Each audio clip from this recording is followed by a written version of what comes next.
Hey there, welcome back from the weekend. I'm Hillary with your 4-Minute Buzz, and here are some of today's top stories. Massive fires continue to burn across the West Coast, leaving much of the region blanketed in smoke. The area had some of the worst air quality in the world over the weekend as nearly 100 wildfires burned, including 3 of the worst in California's history. The fires have killed over 30 people and have burned over 4 million acres so far. Thankfully, local authorities have expressed hope that some of the largest fires are being contained, but weather conditions, they're still questionable. But what's causing this year's fires to be so bad? Rumors have spread that arson may be behind some of the fires. However, the FBI released a statement on Friday that investigations found no evidence of, quote, extremists setting fires. Still, at least 4 people have been arrested for suspected arson, including one man who is believed to have started one of Oregon's largest fires. But of course, many Democratic politicians have shifted the brunt of the blame to climate change.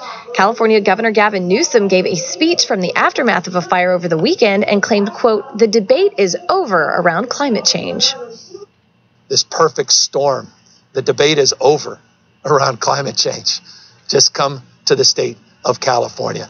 Observe it with your own eyes. It's not an intellectual debate. It's not even debatable.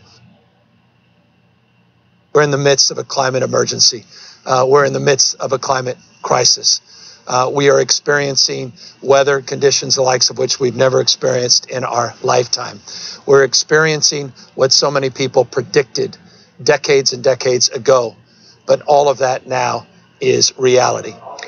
House Speaker Nancy Pelosi also blamed climate change for the fires along with the hurricanes, but she added that these were punishment from Mother Earth. We have these fires in California and in the West. 16 people have died in Washington, Oregon, and California, including a firefighter and a 1-year-old baby. Our firefighters have been so very, very courageous. Now we're again breaking records. Mother Earth is angry. She's telling us, whether she's telling us with hurricanes on the Gulf Coast, fires in the West, whatever it is, that the climate crisis is real and has an impact.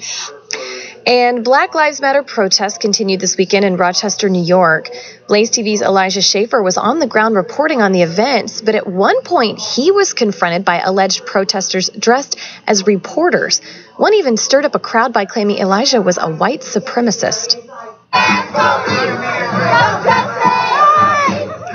guy right here is a racist. He's a white supremacist and he's doxing people. No, what's your name?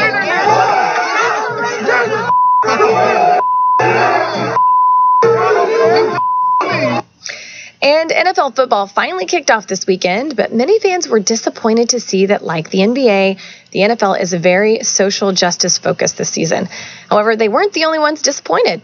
Yesterday, former quarterback Colin Kaepernick, who popularized kneeling during the national anthem, said that he didn't believe the NFL really meant what it preached.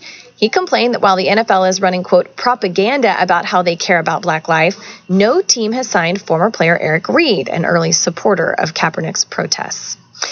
And while there's a lot of drama unfolding, there's still some good news to tell. On Friday, President Trump announced a second historic peace deal in the Middle East. The Arab nation of Bahrain has joined the United Arab Emirates in agreeing to normalize relations with Israel.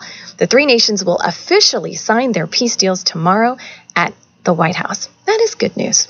I'm Hillary. That's your 4-Minute Buzz. And now here's Glenn and Pat to start the show. Good morning. It's Pat. He just came into the studio from his